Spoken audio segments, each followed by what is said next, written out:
भैया ईद के लिए कोई अच्छा सा कपड़ा दिखाना। ठीक है भैया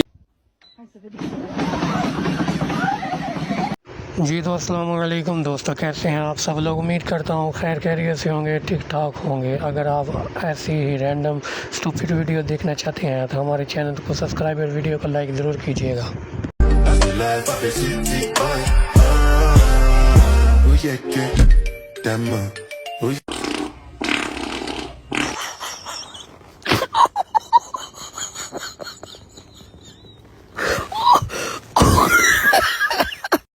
दोस्तों ये लड़का दुकान पर कपड़ा लेने जाता है और इसके साथ क्या होता है आइए देखते हैं।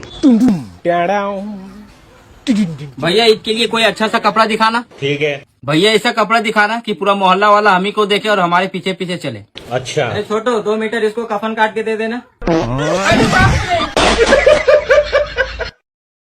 दोस्तों कौन कहता है कि बूढ़े लोग जो है वो भाग नहीं सकते।